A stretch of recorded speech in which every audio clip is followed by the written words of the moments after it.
The pro-Clinton news outlet Vox wants to get real with you guys for a minute. So Ezra Klein wrote an article titled, "It's time to admit Hillary Clinton is an extraordinarily talented politician." So I'm going to go ahead and refrain from commenting until I hear him out a little bit. So he states, "This is the paradox of Hillary Clinton. She has achieved something no one else in the history of American politics has even come close to doing. Yet, she is widely considered an inept, flawed candidate. These two things are not unrelated. There is something about Clinton that makes it hard to appreciate the magnitude of her achievement. Or perhaps there's something about us that makes it hard to appreciate the magnitude of her achievement. Whether you like Clinton or hate her, and plenty of Americans hate her, it's time to admit that the reason Clinton was the one to break the glass ceiling is because Clinton is actually really good at politics. She's just good at politics in a way we haven't learned to appreciate." What? Okay, so I agree with that 100%, and I'll tell you why. Because basically what he's arguing is that Hillary Clinton is a talented politician. Absolutely, she is talented. Nobody can dispute that. See, it honestly takes a lot of talent to be historically disliked by your own party and actually win a Democratic primary while you're being investigated by the FBI. That's talent right there. Bravo, Hillary. So yes, I agree that Hillary Clinton is talented, but she's talented at being a bad politician and making people dislike her. See, if you actually are legitimately claiming that she's just good at being a politician, well, then you have to explain why every time she speaks, her favorables go down. When she started this election, her favorables were relatively high, and then as she continued to speak, people began to like her less and less and like Bernie Sanders more and more. How do you explain that? Aliens? So he admits Clinton is not a great campaigner. She does not give great speeches. She does not inspire, and she knows it. "I'm not a natural politician, in case you haven't noticed, like my husband or President Obama," Clinton has said. But the quality we adore in presidential candidates, the ability to stand up and speak loudly, confidently, and fluently on topics you may know nothing about, is gendered. So now he goes on to speak about how Bernie Sanders and Donald Trump tend to yell a lot, and people love them. They think it's quirky, but yet when Hillary Clinton yells, she gets criticized, and this is a criticism that many women, especially in politics, tend to have. Now, there is some truth to the fact that the executive branch is a gendered institution, because if you want to be a president, you have to have these more agentic qualities. You have to be decisive. You have to be outspoken and whatnot. And these are characteristics that we typically associate with males. So when a woman actually has these more agentic characteristics, well, people think that she's yelling. So that is a common criticism of women, but he is wrong about trying to apply that to Hillary Clinton, because you can't misapply that criticism to Hillary Clinton. I don't care if Hillary Clinton yelled or whispered or farted in Morse code.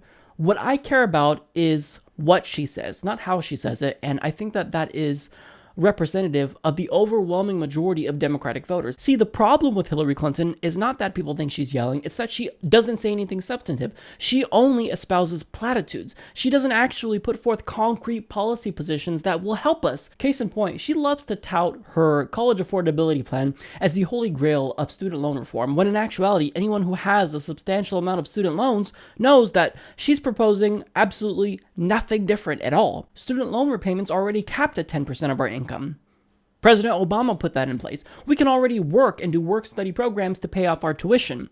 That's been in place since before Obama took office. These are not things that are new. She's not proposing anything new, so she lacks substance. So I dislike what she's saying, not how she's saying it. Now, he continues by actually being fairly objective. He states how Bernie Sanders supporters feel rightfully cheated out of the nomination because when Hillary Clinton decided to run, she had the weight of the establishment behind her back. And furthermore, Bernie Sanders ended up generating more enthusiasm. And it looked as though he should have won the nomination because of all of this. But he says she won the Democratic primary by spending years slowly, assiduously building relationships with the entire Democratic Party. She relied on a more traditionally female approach to leadership, creating coalitions, finding common ground, and winning over allies. Today, 208 members of Congress have endorsed Clinton. Only 8 have endorsed Sanders. Okay, now you've gone completely off the rails here. That has nothing to do with gender. That's just because the establishment supports the establishment. It doesn't matter who the candidate is. So long as they are the establishment and they're going to toe the party line, well then, they're good. They can endorse and they can sit easy knowing that their donors will get what they promised them, because Hillary Clinton has the same donors as many people in Congress. So that's why they didn't endorse Bernie Sanders. It's because of corruption, not because of gender. So you're trying to misapply this gendered narrative to the story when it just doesn't fit at all. All that proves is that Hillary Clinton is a fundraising machine, and if you refuse to support her, she will destroy you. There's even reports of Bill de Blasio actually wanting to endorse Bernie Sanders, but he was afraid of the Clinton machine, and he just decided to endorse her instead. Now, I'm not saying that Hillary Clinton is going to these politicians and strong-arming them, but she may not come out and raise money for them, so it could hurt their prospects of getting reelected. That's why they're endorsing Hillary Clinton, and it has nothing to do with building coalitions. And if she did build coalitions, cool! You get 3 claps for that, Hillary Clinton.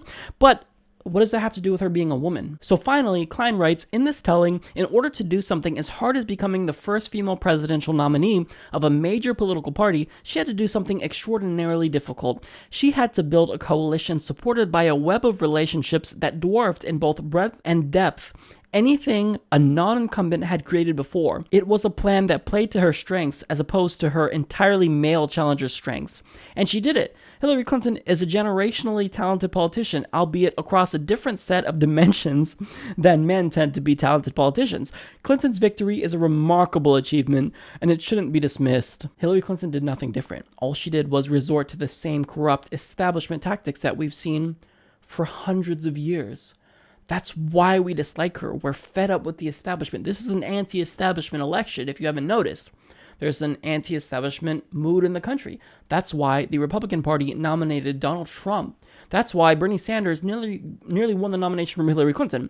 So that has nothing to do with Hillary Clinton. She's a terrible politician. Would it be great to have a female president? Well, of course, I would love that as a progressive, but I need something more. I need to know that she's not going to get into office and just be beholden to her Wall Street donors, that she's actually going to do something about climate change, about income inequality, about breaking up the big banks. I need to know that I'm not going to get screwed over by someone who has a different gender this time. Oh, yippee, I'm just so excited to get screwed over by a woman instead of a man this time. This is how we feel. Okay, so I'm sorry that we're not super excited about Hillary Clinton becoming the first female president. That's a great, remarkable achievement, of course. I'm not trying to diminish that. But what I care about is the policy substance. And I think that for a lot of Bernie Sanders supporters, Bernie Sanders has more connections with them because of his class. And this is true for females as well. I think that they're more connected to Bernie Sanders' class than Hillary Clinton's gender. And this is why we really like Bernie Sanders, because we actually feel as though he represents our interests. We don't feel that way about Hillary Clinton. We believe she will say and do anything because that's how she's performed for her entire career. So there's nothing special or unique or talented about Hillary Clinton. She's just corrupt. When you use corruption, you can win in America. This is an oligarchy. It's not a democracy anymore. That's why she won. It doesn't take talent. Anyone can do it so long as you're a multimillionaire or a billionaire. That's all it takes. So please, enough with kissing Hillary Clinton's ass. We can call it like we see it, regardless if they are male, female, or whatnot. Hillary Clinton is not a good politician. Otherwise, the Democratic Party wouldn't be entirely divided right now, and there wouldn't be a substantial portion of Bernie Sanders supporters pledging to vote against her when it comes to the general election. They're all going to vote for either Jill Stein or Gary Johnson or even Trump in some cases, which is scary, but this is Hillary Clinton's fault, and she did it. So, no, there's nothing remarkable about her as a politician. She's a bad politician, and if she was a good politician, well, then she would actually be able to unite the party. She's just corrupt. That's why she won.